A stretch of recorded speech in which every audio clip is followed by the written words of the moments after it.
মারিউপোলে একটি শিশু হাসপাতাল গুড়িয়ে দিয়েছে রাশিয়ান বিমান, দাবি ইউক্রেনের। মৃত্যুর দুয়ার থেকে ফিরলেন 28 নাবিক, ফেরা হলো না হাদিসুরের স্বজনদের আহাজারি।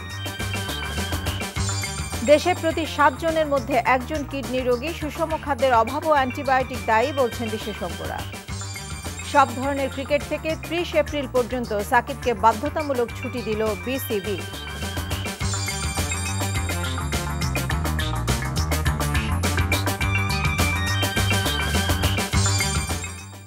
আসসালামু আলাইকুম। নাজদিন আহমেদ স্বাগত জানাচ্ছি এনটিভি সকালের খবরে। একেএসটিএমটি বা শিরোনাম দেখছিলেন, এবারে পুরো খবর।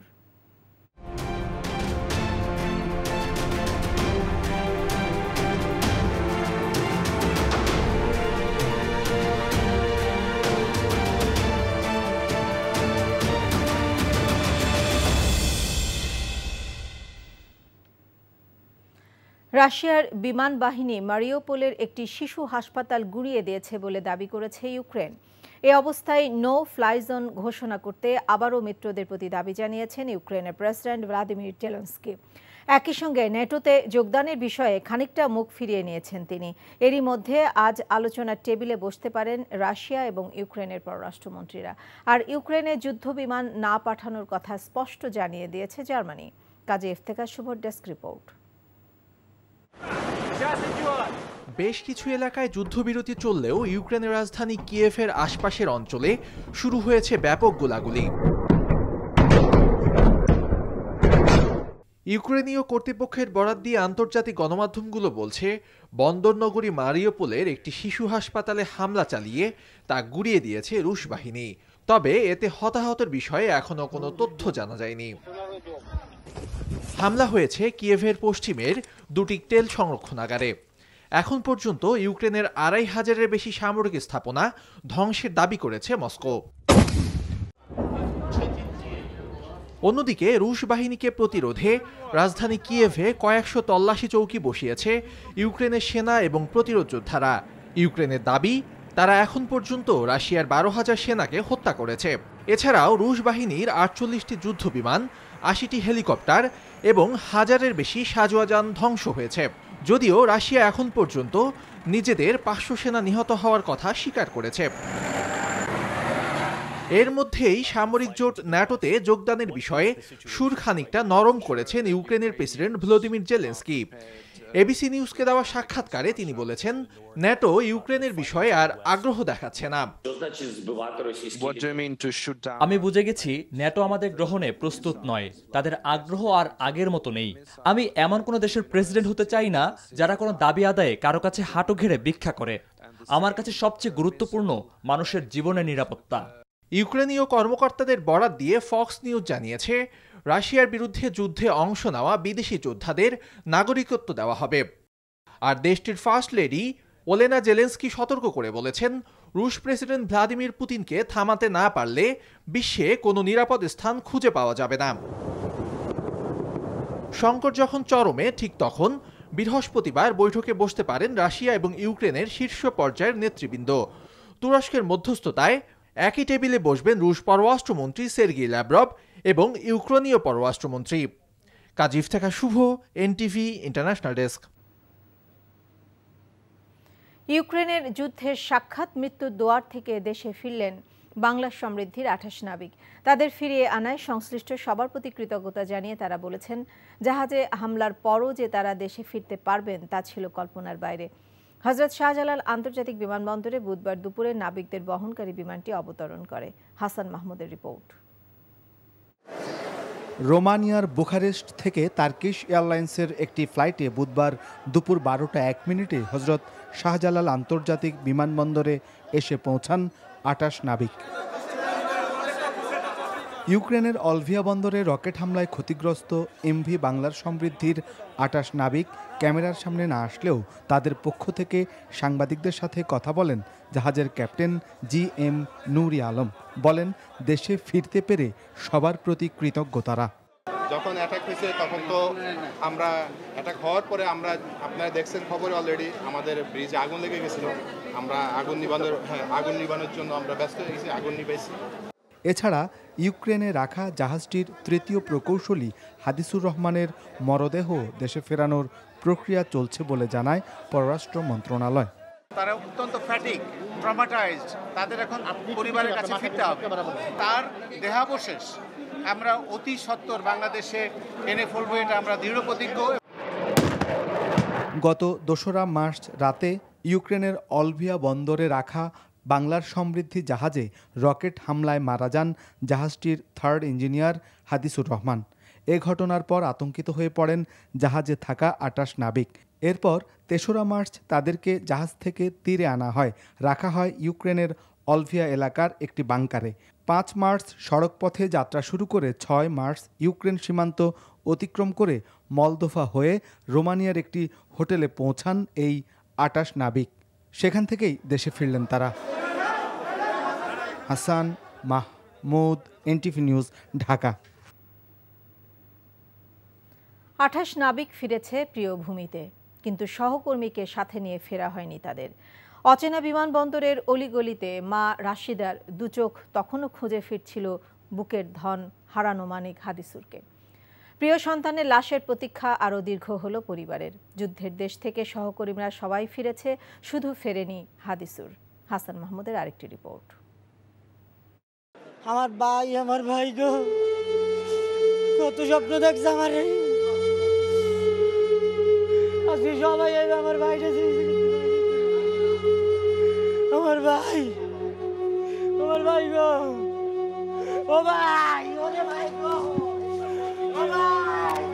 প্রিয় সহোদরের জন্য ছোট ভাইয়ের এই গগনবিদারী আর্তনাদ বিমানবন্দরে উপস্থিত সবাইকে স্তব্ধ করে দেয়।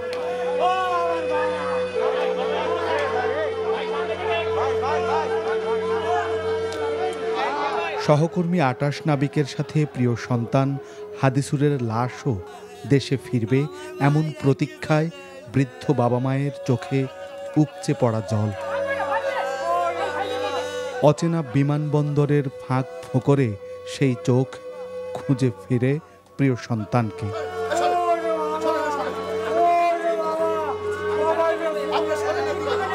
ইউক্রেনের অলভিয়া বন্দরে রকেট হামলায় চিরবিদায় নেয়া পরিবারের একমাত্র উপার্জনক্ষম হাদিসুর আর কোনো দিন মা বলে ডাকবে না, এমন ভাবনায় বুকটা হু হু করে ওঠে রাজ্জাক দম্পতির।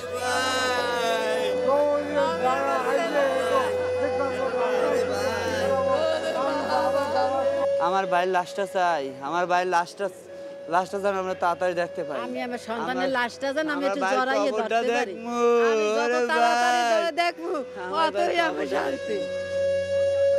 তবুও সংকট আর শঙ্কা পেরিয়ে হাদিসুরের মরদেহ দ্রুত দেশে ফিরবে, এমন প্রতীক্ষা পরিবারের।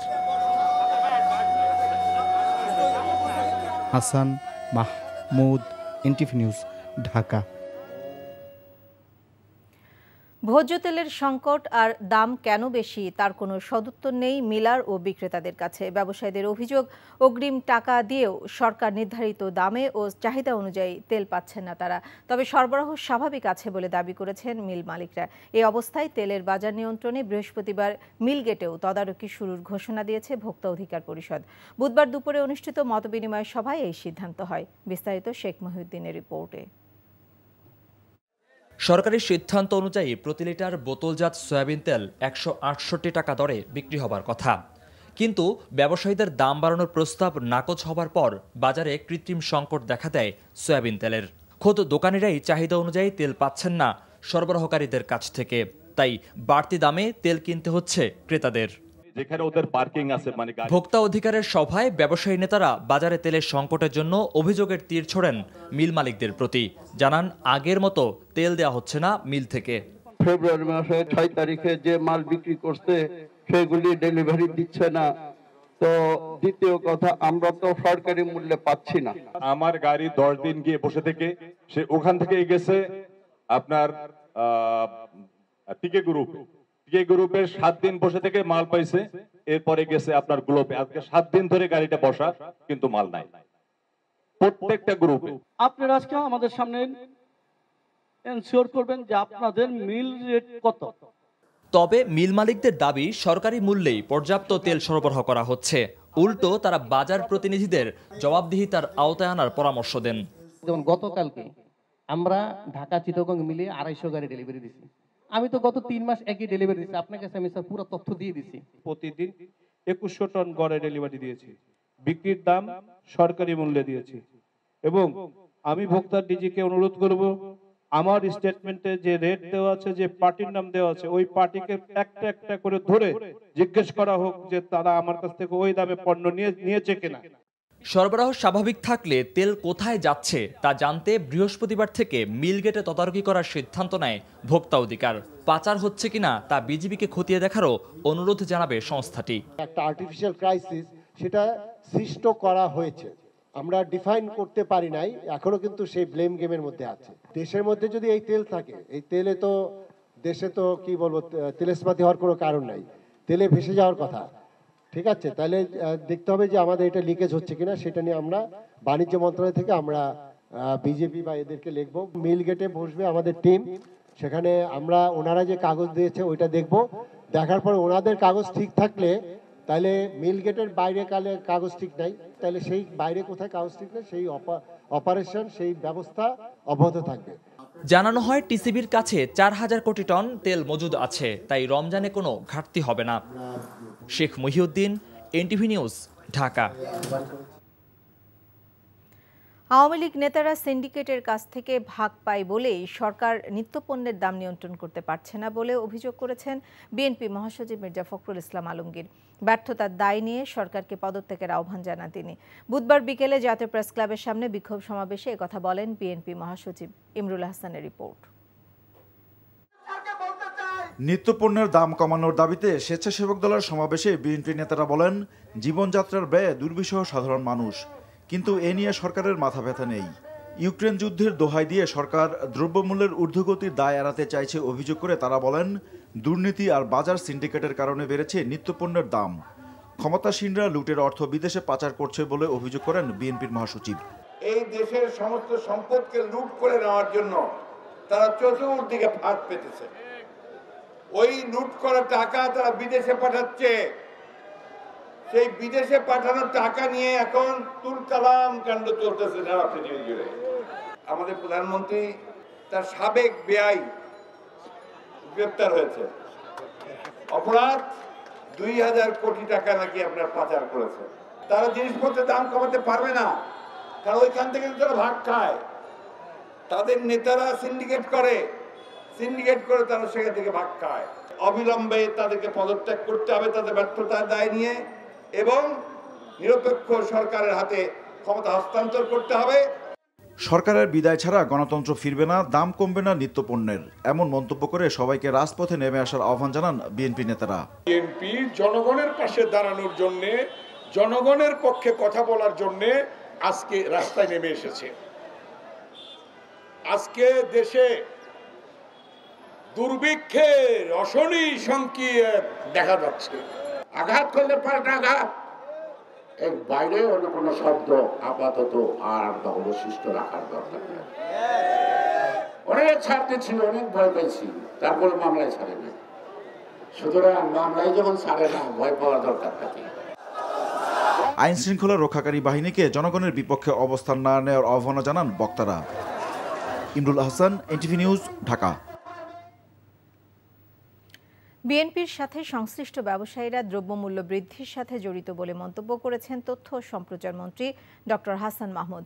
বুধবার দুপুরে ঠাকুরগাঁও জেলা পরিষদ হলরুমে জেলা আওয়ামী লীগের বর্ধিত সভা শেষে সাংবাদিকদের প্রশ্নের জবাবে এসব কথা বলেন মন্ত্রী। বিগত 13 বছরে দেশে যে উন্নয়ন হয়েছে এবং প্রতিটি মানুষের ভাগ্যের পরিবর্তন হয়েছে, সে কারণেই বিএনপি দেশে বিদেশে ষড়যন্ত্র করে বিভ্রান্ত ছড়াচ্ছে বলেও মন্তব্য করেন মন্ত্রী। সভায় আওয়ামী লীগের প্রেসিডিয়াম সদস্য রমেশ চন্দ্র সেন এমপি ও জেলা আওয়ামী লীগের নেতাকর্মীরা উপস্থিত ছিলেন। মির্জা ফখরুল ইসলাম আলমগীর সাহেবদের সাথে যে সমস্ত ব্যবসায়ীরা সংশ্লিষ্ট, ব্যবসায়ীদের বড় বড় ব্যবসায়ীদের বেশিরভাগ কিন্তু মির্জা ফখরুল ইসলাম আলমগীর বিএনপির সাথে সংশ্লিষ্ট। অনেকেই, সবাই বলবো না, অনেকেই তাদের সাথে সংশ্লিষ্ট। তারা মির্জা ফখরুল ইসলাম আলমগীর সাহেবদের যে চক্রান্ত, সেই চক্রান্তের সাথে মিলিয়ে তারা অনেক সময় পণ্য মজুত করে মূল্য বাড়ানোর অপচেষ্টা চালায়। আমাদের সরকার যে সমস্ত অসাধু ব্যবসায়ী এই কাজগুলোর সাথে যুক্ত থাকবে তাদের বিরুদ্ধে ব্যবস্থা গ্রহণ করবে। দেশে প্রতি 7 জনের মধ্যে 1 জন কিডনি রোগে আক্রান্ত। সুষম খাদ্য না খাওয়া আর অ্যান্টিবায়োটিকের কারণে মানুষ সবচেয়ে বেশি কিডনি রোগে আক্রান্ত হচ্ছে। এছাড়া চিকিৎসা ব্যয় বেশি হয়, অনেক কিডনি রোগী শুধু চিকিৎসার অভাবেই মারা যাচ্ছে।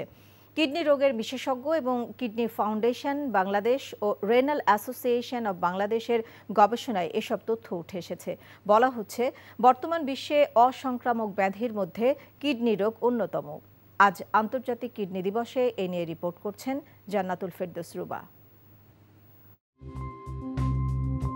পরিসংখ্যানই বলে দেয় কতটা ঝুঁকিতে আছে বাংলাদেশের কিডনি আক্রান্তরা। বিশেষজ্ঞরা বলছেন, বিশ্বে বর্তমানে 85 কোটি মানুষ নানান ধরনের কিডনি রোগে ভুগছে। বাংলাদেশেও কিডনি রোগে আক্রান্ত সংখ্যা অবাক করার মতো। ডায়াবেটিসটা বেড়ে যাচ্ছে, উচ্চ রক্তচাপ বেড়ে যাচ্ছে। এই সময়ের ভিতরে সেটাই প্রধান কারণ হচ্ছে ক্রনিক কিডনি রোগ হওয়ার জন্য। আলটিমেটলি চলে আসে প্রতি 7 থেকে 8 জনের মধ্যে 1 জন কিডনি রোগী। অসুখটা হওয়ার পিছনে আমি এককভাবে দায়ী করি যে ইন্ডাস্ট্রিয়ালাইজেশন। মানুষ এনভায়রনমেন্টাল পলিউশনের শিকার হচ্ছে, মানুষের এখন স্ট্রেস বেশি হচ্ছে। বাংলাদেশ কিডনি ফাউন্ডেশনের তথ্য মতে, প্রতি বছর ডায়াবেটিস ও উচ্চ রক্তচাপ বৃদ্ধি পাওয়ার ফলে বাংলাদেশের বিগত 10 বছরের তুলনায় কিডনি রোগ বেড়ে হয়েছে প্রায় 20 ভাগ। এর কারণগুলো যদি আমরা ফাস্ট ফুড গ্রহণ করি, অসম খাদ্য বেশি খাই, বাসি পচা খাবার খেতে অভ্যস্ত হই, এটা কিন্তু কিডনি রোগের একটা কারণ। পেন কিলার ব্যবহার করার ব্যাপারে অত্যন্ত সচেতন, কারণ দেখা যাচ্ছে বিশাল এক সংখ্যক কিডনির অসুখ হলো এই পেন কিলারের কারণে। বিশেষ করে ডাইক্লোফেনাক জাতীয় ওষুধ। সেকেন্ড হলো অ্যান্টিবায়োটিক। আমাদের দেশে র্যাম্প্যান্ট অ্যান্টিবায়োটিক ব্যবহার করা হয়। ডাক্তাররা বলছেন, ভেজাল খাদ্যাভ্যাস এবং সুষম খাদ্য গ্রহণ না করার ফলে অনেকেই নিজের অজান্তেই দীর্ঘস্থায়ী কিডনি রোগে আক্রান্ত হচ্ছেন। পরবর্তীতে পরীক্ষা নিরীক্ষায় তাদের 70 থেকে 80 ভাগ দুটো কিডনি অকেজো হয়ে পড়ে বলে গবেষণায় উঠে এসেছে। আমিষ জাতীয় খাদ্য কম করে যদি শাকসবজি বেশি করে খায়, পানি বেশি করে পান করে, ধূমপান করা যদি কমিয়ে দেয়, তাহলে দেখা যাবে যে কিডনিটি সুস্থ থাকবে। পানির মধ্যে যদি আর্সেনিক থাকে, লেড থাকে, এই পানি যারা দীর্ঘস্থায়ীভাবে খায় তাহলে কিন্তু তাদের কিডনি রোগের সম্ভাবনা হওয়া বেশি। শুধু জনগণের সচেতনতা নয়, সেই সঙ্গে ডাক্তার, সেবিকা ও জনস্বাস্থ্য সেবার সঙ্গে জড়িত স্বাস্থ্যকর্মী এবং বিভিন্ন সামাজিক প্রতিষ্ঠান ও সরকারের কর্মকর্তা কর্মচারীদের কিডনি রোগের বিষয়ে সচেতনতা সৃষ্টি করা এ দিবসের লক্ষ্য।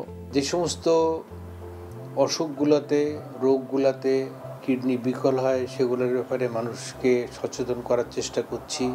অধিক পরিমাণে আপনি পানি পান করার অভ্যাস করবেন, অতিরিক্ত লবণ, অতিরিক্ত চিনি খাওয়া থেকে বিরত থাকবেন, তাহলে আপনি সুস্থ জীবন যাপন করতে পারবেন। কিডনি বিকল রোধে সচেতনতা বাড়াতে 2006 সাল থেকে বিশ্বের 112টি দেশের সাথে বাংলাদেশেও পালন করা হয় বিশ্ব কিডনি দিবস। Jannatul Ferdous Ruba, NTV news, Dhaka.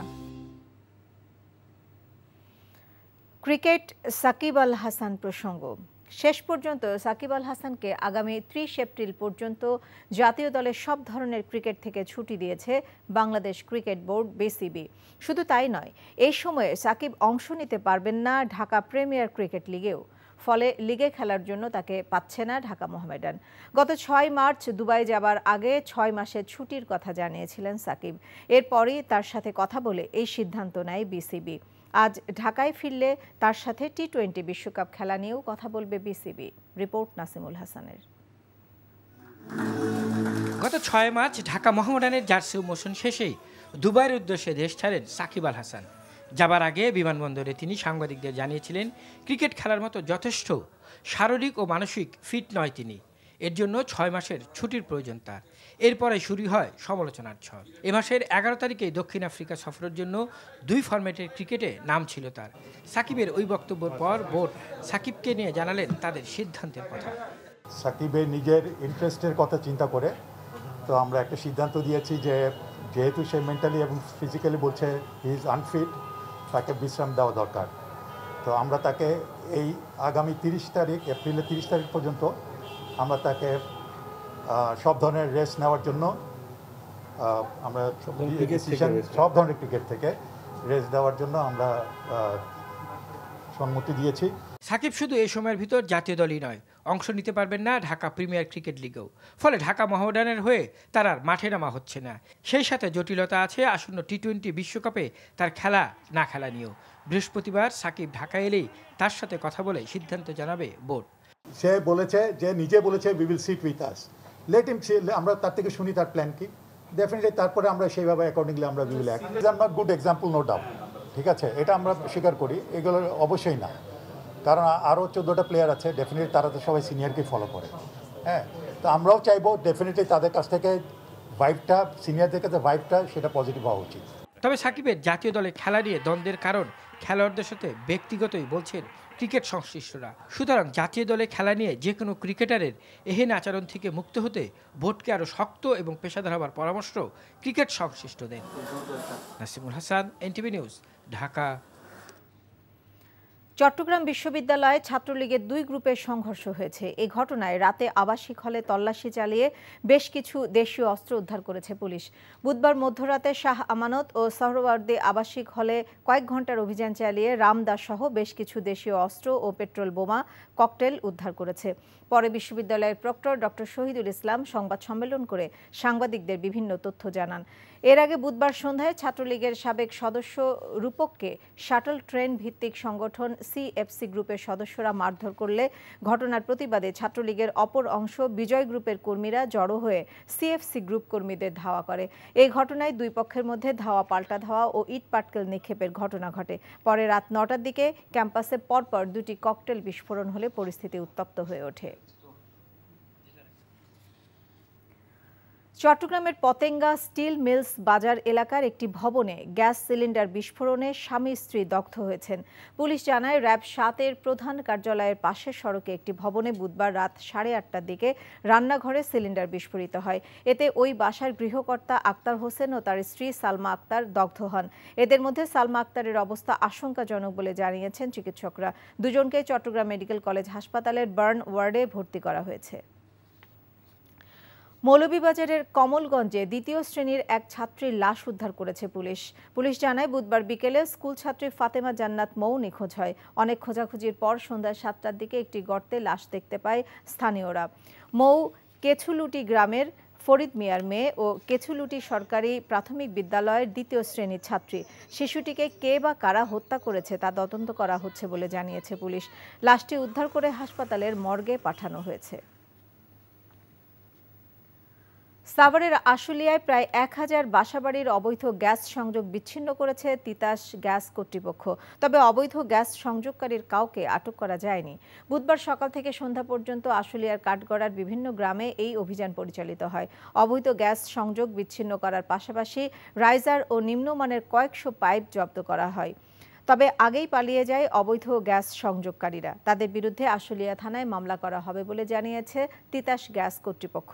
অভিযানে ভ্রাম্যমাণ আদালতের বিচারক ও তিতাস গ্যাসের সাভার অঞ্চলের কর্মকর্তারা উপস্থিত ছিলেন।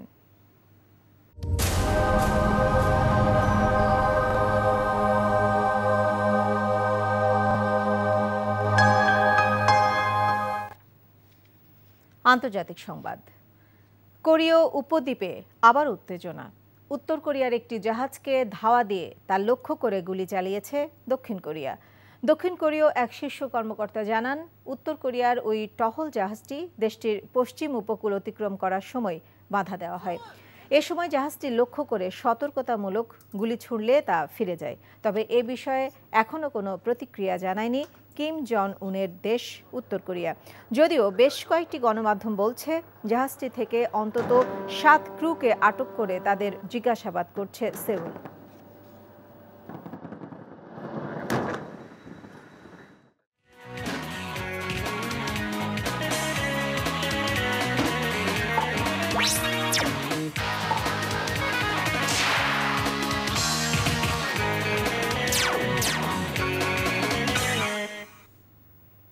খেলার খবর, ক্রিকেট। দক্ষিণ আফ্রিকাকে হারানোর সক্ষমতা রাখে বাংলাদেশ, তাই সিরিজ জয়ের স্বপ্ন দেখছে টাইগাররা। বুধবার দুপুরে মিরপুরে অনুশীলনকালে এমন কথাই বলেছেন ওয়ানডে অধিনায়ক তামিম ইকবাল। নাসিমুল হাসানের আরেকটি রিপোর্ট। 3 ওয়ানডে আর 2 টেস্টের একটি পূর্ণাঙ্গ সিরিজ খেলতে এ মাসের 11 তারিখেই বাংলাদেশ ছাড়ছে জাতীয় দল। এই সফরে সাকিবের যাওয়া না যাওয়া নিয়ে যখন নানা প্রশ্ন, তখন মিরপুরে সিরিজ জয়ের কথা বললেন ওয়ানডে অধিনায়ক তামিম ইকবাল। তিনি মনে করেন ওয়ানডেতে বাংলাদেশ যে কোনো দলকেই হারানোর যোগ্যতা রাখে, তাই আর জুজুর ভয় নয়, এবার চাই জয়। কোনো সময় এটা বলে যাব যে আমরা ভালো ক্রিকেট খেলতে চাই, যেটা হয়তো আজ থেকে 10 বছর আগে বলতাম না। আমি অবশ্যই জিততে চাই ওখানে, অ্যান্ড ওটা করার জন্য যা যা করার দরকার তা করবো। অ্যান্ড দেন তারপরে যদি রেজাল্ট পরে আসে ভেরি গুড, যদি না আসে উইল ওয়ার্ক হার্ডার। শুধু দলই নয়, নিজের পারফরমেন্স নিয়েও সজাগ আছেন তামিম ইকবাল। আমি যেটা সবসময় বলি, I will follow the process, try my best, and if the runs comes, it doesn't come, I'm not very worried, because I know today or tomorrow when my time come I will score big. আপনি mentally যতটুক fresh থাকেন বা যাই হোক না কেন, but আপনার মধ্যে যদি বিলিফটা থাকে তাহলেই অনেক কিছু করা সম্ভব। তো আমি আমার টিমকে দিয়ে একটা জিনিস অবশ্যই বলতে পারি যে everybody believe that we can do well. নিউজিল্যান্ডের পর আরও এক সুইমিং কন্ডিশনে যদি বাংলাদেশ জিততে পারে, তাহলে সত্যিকারের ভালো দলের তকমা পাবে টাইগাররা। সিরিজ জিতুক বা না জিতুক, ওয়ানডে ক্যাপ্টেন যে জয়ের প্রত্যাশা করেছে, এটাই দলের জন্য বড় কথা। Nasimul Hasan, NTV news, Dhaka. খবর শেষ করছি, যাওয়ার আগে একেএসটিএমটি বা শিরোনামগুলো আরেকবার। মারিউপোলে একটি শিশু হাসপাতাল গুড়িয়ে দিয়েছে রাশিয়ান বিমান, দাবি ইউক্রেনের। মৃত্যুর দুয়ার থেকে ফিরলেন 28 নাবিক, ফেরা হলো না হাদিসুরের, স্বজনদের আহাজারি। দেশে প্রতি 7 জনের মধ্যে 1 জন কিডনি রোগী, সুষম খাদ্যের অভাব ও অ্যান্টিবায়োটিক দায়ী বলছেন বিশেষজ্ঞরা। সব ধরনের ক্রিকেট থেকে 30 এপ্রিল পর্যন্ত সাকিবকে বাধ্যতামূলক ছুটি দিল বিসিবি। এই ছিল সকালের খবরে। এই খবরের ভিডিও সহ আপডেট জানতে ভিজিট করুন এনটিভি অনলাইন www.ntvbd.com। এছাড়াও এনটিভি জনপ্রিয় সব অনুষ্ঠান ও খবরের আপডেট জানতে ভিজিট করুন আমাদের ইউটিউব ও ভেরিফাইড ফেসবুক পেজ। সবাইকে ধন্যবাদ।